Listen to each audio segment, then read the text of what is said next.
Well, hello, Vanessa. Dan Z from Coffee with Kenobi. Good to see you Hi, again. so good to see you. I love it. Well, I'm so excited for this. Your voice work is always outstanding, but you've taken it to another level here with a younger version of Hera than you portrayed in Star Wars Rebels. If you could, please talk about your process and direction for bringing Hera to life for the Bad Batch. Well, thank you for asking. I got the email asking if I would be interested in doing the job. I said yes. We set a date. I got the script. I loved it. I had no idea who Omega was, but I looked forward to having an imaginary conversation with her because this was recorded in the pandemic. And so I was by myself in my recording booth. And I will say parenthetically that as a huge Bad Batch fan who's fallen in love with Omega, to finally understand exactly who I was talking to, totally fangirl flail.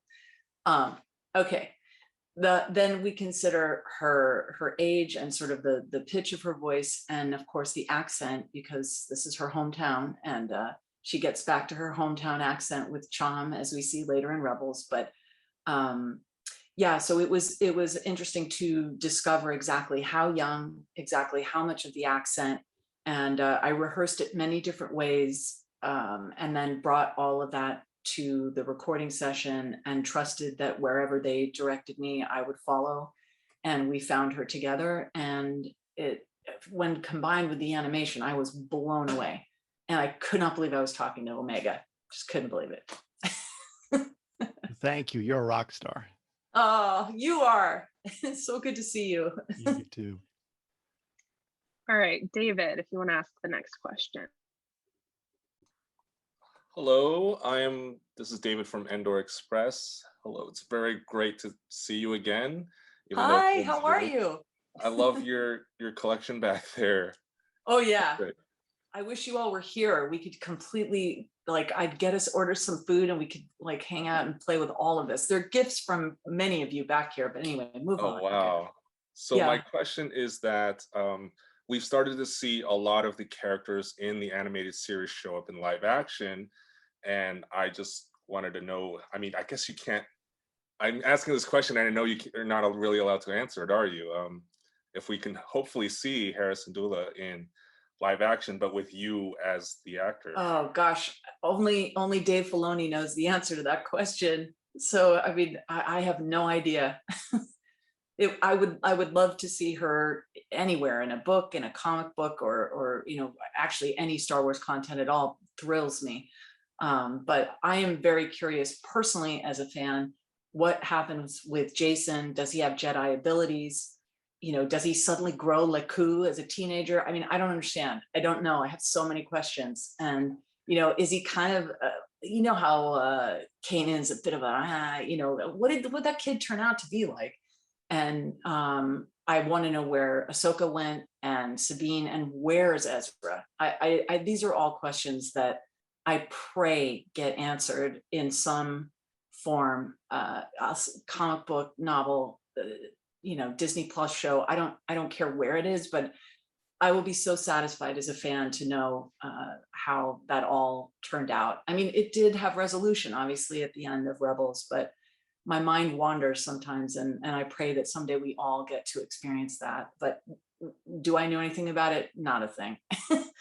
But we'll all pray together. Yeah, you're not alone in that thing. Yeah. Well, it's not like Dave has any spare time.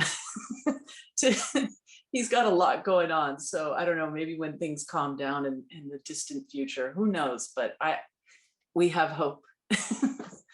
Yes. Thank you very much. Thank you. All right, James Burns, you're up next. Let me see here. Hi, Vanessa. It's James from Jedi News here. Hope you're well. Hey, how are you? I'm all right, thank you. And you? Keeping good? Excellent. All's well. I do hope I get to go back to the UK and we'll all be together again. Yes, please. Yes, please. Yes, so, please. So my question is, obviously you've been playing this character for a long time now, and all of us are very much in love with the character. When did you first learn Hera's backstory? Is this the first time, or had Dave actually sat you down and said, this is where Hera came from before?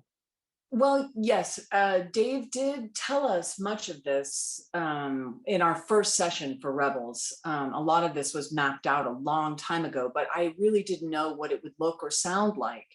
So to really consider inhabiting that time period, given all the differences, as I just said, you know, her age, the pitch of her voice, the accent, all of that. It was one thing to hear about it, and it was another thing to live within that narrative. And it was really an amazing experience. So I'm so grateful that we got to do that. Yeah. Thank you. Thank you. All right, Mark, go ahead. Hey. Hi, Vanessa. Hi, how are you? I'm very well, thank you. Excellent. I have a question. When Rebels was on the air, you occasionally had guest stars from the Clone Wars drop by, and now you're the guest star from an earlier show turning up on the current show. How does that feel? Amazing. Are you kidding? I mean, I would show up as a I don't know, anything. I mean, I was so thrilled, truly, any capacity. I mean, when I got to play Rook Cast in the Clone Wars, I was sobbing. And I really felt that I needed nothing else in life. I was so thrilled to play a Mandalorian. But yeah, there are no small parts, only small actors. I'm constantly playing with my action figures. So whether I'm you know, playing in my Star Wars room or actually working for any of the Lucasfilm cartoons, it makes no difference. It's all an honor. And I was really grateful to be asked and so thrilled that it all worked out. Brilliant, thanks. Yeah. All right, James Bainey, go ahead. Hey, Vanessa, it's James Bainey here from Star Wars Newsnet and the Resistance broadcast. Hey, how's it going? If you don't mind, I'm gonna pitch you a scenario, and you can give me one answer to it. We call the segment "One with the Force" on our show, and so here's the scenario. You ready? Hera Syndulla has just been bumped to live action, but only in one Disney Plus series. Which one would you like to see her most show up in? So this is Obi-Wan Kenobi, Andor, maybe Mandalorian, or one of the spinoffs. I don't know. Which one are you picking and why? Oh boy, I can't even answer that question. I mean, I would defer to Dave Filoni. I wouldn't even deign to know the answer to that question. I honestly trust him so much that wherever he would want to see Hera is where Hera should be. Yeah, I mean, now don't get me wrong. I'm a huge Mandalorian fan. I loved seeing Ahsoka, you know, Bo-Katan. Like if Hera just rolled up, that would be outstanding. But again, I so trust Lucasfilm's judgment that every time I imagine what could be, when it's executed, it's far better than anything I could ever come up with. So wishful thinking she's ends up in any of them, that works for me. All right. Thanks, Vanessa. Thank you. Okay, Fangirls Going Rogue, whichever of you wants to ask the question, go ahead. Sandra, it's up to you. Okay, I'll ask. Hi, Vanessa. How are you? Hey, great. Good to see you. I know, long time no see. Here's my question. I mean, you played other characters. You voiced so many different characters throughout your career. But my question for you is, what makes Hera different from the other roles that you've played? Man, I think she is made out of the very best parts of me. And she inspires me to be more consistently the best version of myself. And she really is just so close to my heart. I'm organized in the same way. I've said before, my father is a pilot and aviation means a lot to me. I love doing aerobatics with my dad in his open cockpit biplane. I have an affinity for strong female iconic characters, and the fact that she is one I think as an Italian who likes to feed people and make sure that people are happy, I don't have children, but I do have an instinct to nurture and make sure that people know how much they matter. And so I really feel like she is very, very close to my heart and soul. I've said before that I practice martial arts, and I feel like I've had a physical transformation since learning how I'm not a violent person, but I will protect my friends and family. And I'm grateful that I have the capacity and the know-how. And so when Hera is in those different situations, I feel that I have a physical awareness of exactly what that would necessitate. And so my own spiritual journey on the planet of self-empowerment has luckily complemented where Hera organically lives. And I tend to be a little bit more silly. I'm good friends with Teresa. She can attest to the fact that I'm kind of goofy. Hera is not. So there are elements of my personality that do not exist. I'm sure Hera doesn't eat as many Brussels sprouts as I do. I right, Teresa? I really do have a thing for Brussels sprouts, but I don't know. You never know what she has a thing for. But anyway, I love that she created her own family as an only child. I feel like I've done that. Teresa is part of my family. Aaron, Mark, there are many people. Dan, I love you guys, and I'm grateful that the Star Wars universe has brought us together. And whether you like it or not, we are together until this doesn't exist anymore. So anyway, I have that same capacity to build a family of choice, and I'm grateful that it's synonymous with my love for Star Wars. So Thank you so much, Vanessa. All right, Sky Talkers, you're up next. Whoever wants to ask the question. Hi, Vanessa. This is Caitlin from Sky Talkers podcast. How are you? Hey, I'm well. How are you? Good, thank you. We actually got to talk to you last year, but it was like April, May, like very early pandemic, which it was kind of a crazy time, but really nice to talk to you again. Yes. Our question was, the mother-daughter relationship is not one we see as much in Star Wars. What kind of approach did you take to Hera's relationship with her mother? That's an interesting question. Well, first of all, you have to remember that I am recording this in a pandemic in a box by myself. So I would have answered your question very differently if we weren't in the middle of a pandemic, because I probably would have sat down with the director, and that was usually the case where we would all sort of huddle before recording and sort some of these things out and then dive in and discover things together. But this experience was quite different. I had no knowledge of how my mother was going to sound. I didn't know. I was fascinated to hear the way she even says my name, Hera, Hera, that ra sound. Chom doesn't say my name that way. My dad doesn't say that, Hera. It's lighter, but she was intense. And I loved hearing how much she sounded like an older Hera. And she nailed it. And the fact that it all came together and I had no clue about any of that. I mean, the director read the lines with me so that I would have someone to act off of, but luckily it all came together.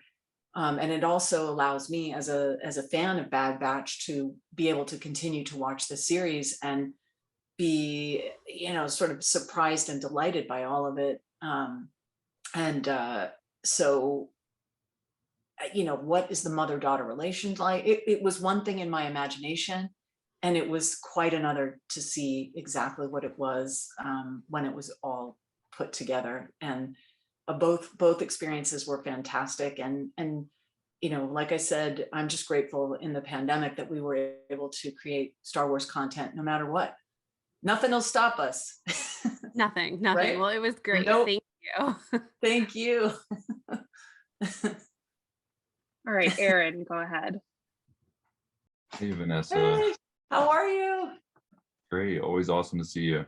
Yeah. Aaron Goins from Star Wars Bookworms. And I had two questions that I was planning to ask, but both have already been asked. So Oh, okay. okay. I'll just go a little bit more fun. What was it like to work with Chopper again? It was awesome. That one I was talking about. First of all, I should say, all throughout Rebels, I would have to, I would imagine I would have to interact. No one would sit there and go, "Burr, burr, burr, burr, burr, burr, burr."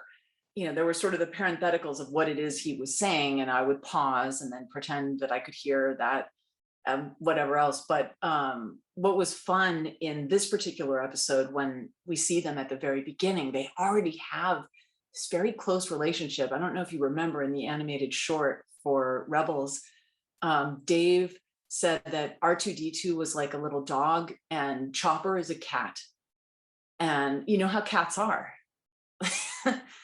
They just are, right?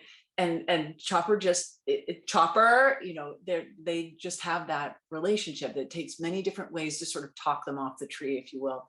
And that one line where the Imperials come and find her and she just says, "Chopper," to sort of call him over. We recorded that many different ways.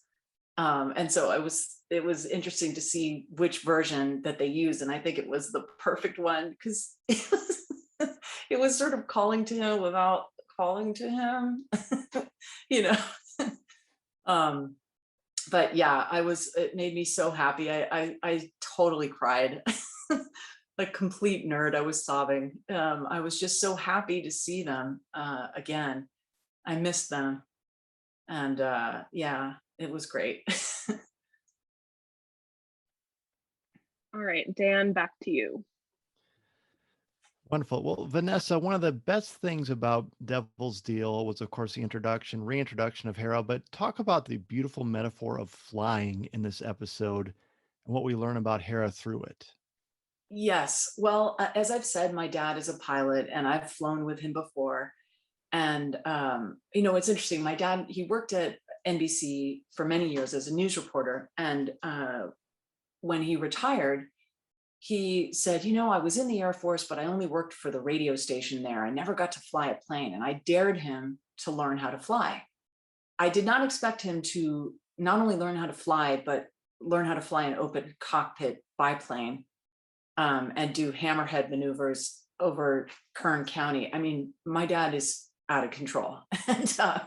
But having said all that, equally, there is a spiritual element to it that he always taught me, that it's important to get perspective on the earth below, and that there's nothing like flight to help you really see things as they are. And so when she says that specs are only half of it, that flying is about the feeling, and that ultimately it helps her feel free. For a teenage girl to understand that, to me, spoke volumes of exactly why she had the capacity to become a really great pilot. And when I did Wings of the Master, I dedicated that episode to my father. And it meant so much to me. And in turn, it meant a lot to him, because he knew that all of those words, once again, they nailed it. That is the value of flight for many pilots, is that sort of feeling of freedom. And I'm grateful that they echoed exactly what she said in Wings of the Master, that she used to look up to the sky and feel free. When we, got to see that here in Bad Batch, it was just beautiful. And I love that she was having a conversation with another female character. For me, these girls imagining their lives in ways that perhaps they don't often consider, in terms of Hera is, you need to be a good girl and stay on the ground, or whatever it is, that they have the capacity to realize their dreams. I think it's really important to see that, and that they support each other in that. And there were no haters. There was no hater energy. Like, they're like, "Oh, you get to live on a flight, you get to live on a ship. Oh, I've always wanted to do that," or whatever it is. And that they could dream together. I think that that's really, really powerful. And I'm grateful that they model that for other young girls, or for humans in general. Amen. Yeah, inspirational, beautiful, and it passes the Bechdel test. there you have it. Yes. And for my money, Hera is still the best pilot in the Star Wars galaxy, past, present, or future. Wow. Okay. Woo! That's high praise. Thank you, sir. You bet. Thank you. All right, David, go ahead. Hello. So I wanted to get into the process of getting into the younger voice of Hera, and what notes may you have been given. And you seem to, over the times, a couple of episodes, you kind of go into the accent or the and out. And I was wondering if you could talk about that process and what you were thinking about, or just the kind of the journey of getting it to the what we hear on the finished episode. Yes, absolutely. Well, we wanted it to be understood. So too much of the accent might make it too foreign to the listener. We really, I mean, I speak French, so I'm able to dial it in or dial it back.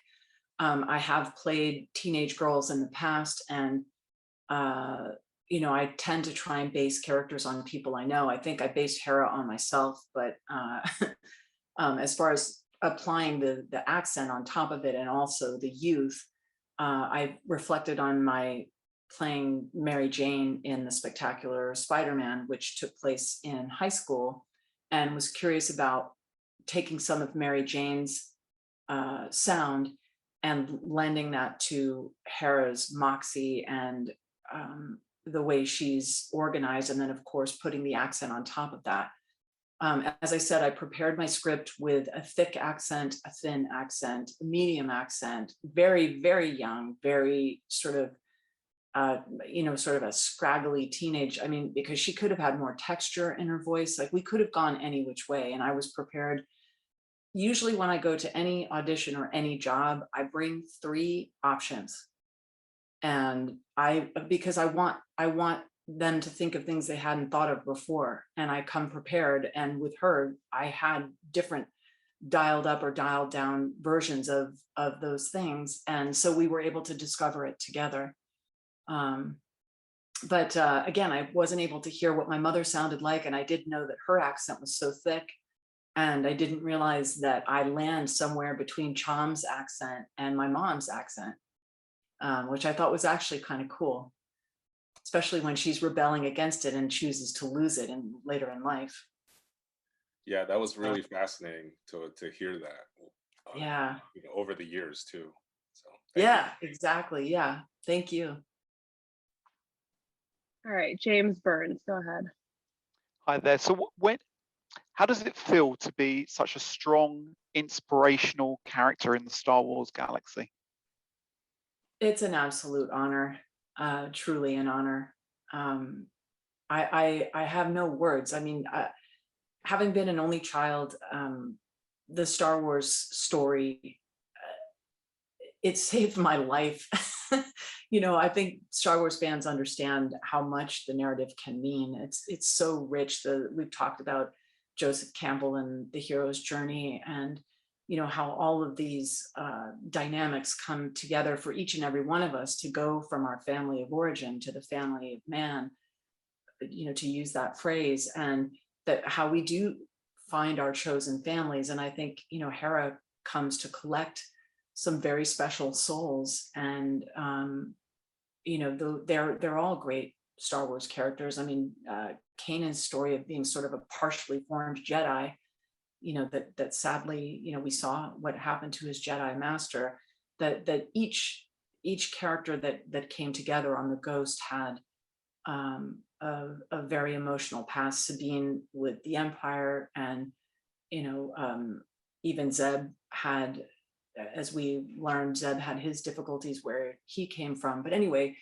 the fact that she had the foresight to bring those very unique souls together, it's something that I like to do in my own life, as I've said. And I'm grateful that I was able to lift up any and all parts of the story, and especially to that end. I feel, in a weird way, the way the Rebel show impacted me, as I've said, there are many people on the Zoom right now I care very deeply about. And, life imitated art, in that I was given an entire family. And as Hera left all the world of Ryloth behind and found her family when her Kalikori is taken away, it doesn't matter, because she has her family in that ship. Much the same way, all throughout my life, Star Wars has done that for me, and never more so than with receiving the role of Hera. So I've said before, it feels like I came home and I found my real friends. So it's an honor. Keep doing what you're doing, because we love it. We love you. Aw, bless. Thank you. Thanks. All right, fangirls going rogue. Go ahead. Hey, What's it's my up? turn. It's my turn now. Okay, so we all know you're a huge Star Wars fan. So as a Star Wars fan, how are you enjoying the Star Wars content on Disney Plus? I'm so grateful. Every Friday is my favorite day. Whenever Mandalorian, when it's like the season finale, I freak out. It's almost like the Super Bowl. When the Super Bowl happens, I'm like, what are we going to do for the rest of the year? That horrible day after the Super Bowl. I'm just so grateful that there is so much content coming, and the new hotel at Disney World. That too. That's happening. Yes. And by the way, notice I did not wear black, Teresa. I did. I was gonna say something, but I was holding that. No, my uniform is usually I wear all black. I think I just, no one knows what's going on if you just wear all black. You'll be fine. But anyway, I went out of my way to not do that today. So that's in honor of you. And I love your sweatshirt. Go, Ashley, go. Yeah, I am so excited for all that is happening right now. The fact that it just keeps getting better and better. I don't know. The Mandalorian was just mind blowing. I mean, when we got to see Ahsoka Tano, I lost it. And the Bad Batch having Cad Bane come back, me personally, huge fan. If only we could get Asajj Ventress back somehow. I don't know. Yes. Or how about Plo Koon? Let's start a petition for Plo Koon right now. I'd be okay with that too. I love Plo Koon. Anyway, not gonna happen. But anyway, yeah, I am loving the Bad Batch, and I really cannot even believe that young Hera was a part of it. It's just so incredible. It was like I was completely sobbing. Yeah. Well, in case you didn't know, which I'm sure you haven't seen because you've been busy today, I think they just released a new gallery for the Mandalorian, like behind the scenes thing. So go look at that when you have a minute. I will. Oh, I can't wait. I really can't wait for all that is ahead for us. And Celebration's coming, you guys. Just saying. It'll be here before we know it. We'll all be together again. All right. Yay! All right, Sky Talkers, you've got our last question. Great, thank you so much. Hi, Vanessa. I'm Charlotte. I'm from Sky Talkers, and I wanted to ask you about last week's episode.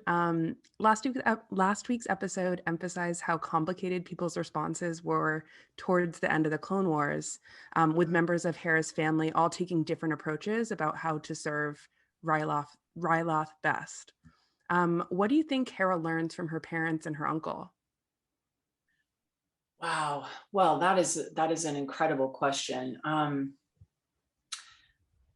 I think obviously she has incredible disdain for Orn Frita. I mean, that's obvious. And with that in mind, I think we see that she allies herself with her uncle. And I think we see that continue, as we've said, the argument that they have later in life, that they talk about what it means to fight a rebellion. And, it was so touching when he said, I hope you never have to live a life like mine. It's just a very nuanced understanding of rebellion that her father has and that Hera has. And I think we see definitely that she's more aligned with Gobi, and it gets her in trouble.